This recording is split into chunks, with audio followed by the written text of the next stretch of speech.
반드시 관절 초음파 검사가 가능한 병원에서 류마티스 관절염 진단을 받는 것이 중요합니다. 그래서 가슴 엑스레이도 찍게 되는데, 가슴 엑스레이를 찍는 이유는 류마티스 인자가 양성으로 나왔다고 해서 류마티스 관절염이 있다고도 볼 수 없고요. 류마티스 관절염 검사에도 필수 검사가 있는데요. 오늘은 그 필수 검사에 대해서 말씀드리겠습니다.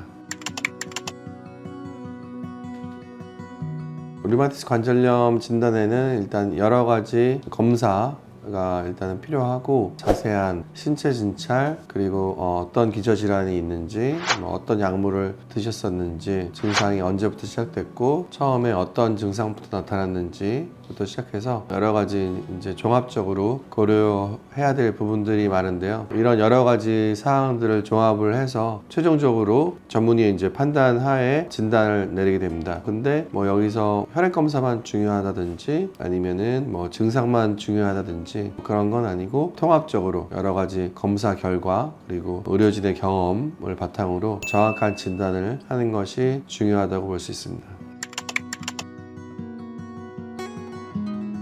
류마티스 인자 같은 경우에도 양성으로 나오는 경우도 있고 음성으로 나오는 경우가 있는데, 류마티스 인자가 양성으로 나왔다고 해서 류마티스 관절염이 있다고도 볼 수 없고요. 류마티스 인자가 음성으로 나왔다 하더라도 증상이 류마티스에 해당하고 관절염 소견이 있다면 류마티스 관절염으로 진단하는 경우가 있기 때문에, 이런 여러 가지 상황을 잘 파악해서 종합적으로 정확하게 진단을 하는 것이 중요합니다. 일단은 가장 이제 중요한 검사라고 하면, 혈액 검사에서는 염증 수치 검사, ESR, CRP와 같은 염증 수치 검사가 있겠고요. 그 다음에 류마티스 관절염의 가장 특이적인 항체, 항 CCP 항체가 있겠고, 류마티스 인자, 항액 항체 검사, 관절 초음파 검사가 또 중요하다고 볼 수 있는데요. 관절 초음파 검사는 현재 증상이 있는 관절에 실제 관절염이 있는지, 관절염이 어느 정도인지 정확하게 파악할 수 있는 검사이기 때문에 관절 초음파 검사도 매우 중요한 검사입니다.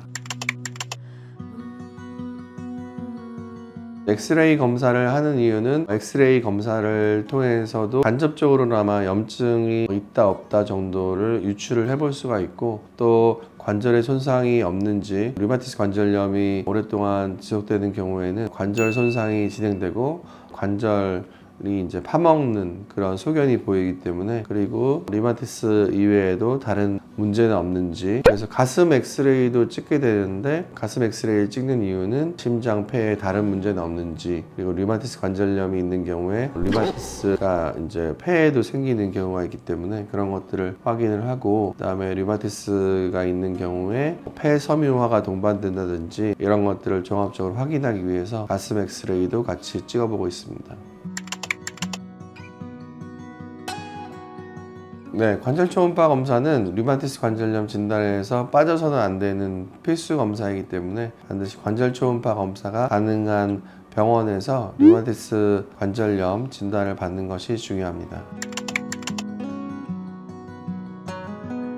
의료진의 경험이 중요하다고 할 수 있고, 류마티스 치료에 있어서 여러 가지 툴들을 다 갖추고 있는지, 생물학적 제재와 같은 표적 치료제도 사용할 수 있는 병원인지를 확인하는 것이 중요할 것 같습니다. 류마티스 관절염은 완치가 어려운 질환 중에 하나인데요. 그렇기 때문에 될 수 있으면 초기에 잘 진단을 해서 치료를 잘 받는 것이 완치율을 높이는 방법이라고 할 수가 있겠고, 또 관절 변형을 예방할 수 있는 가장 좋은 방법이라고 할 수 있습니다.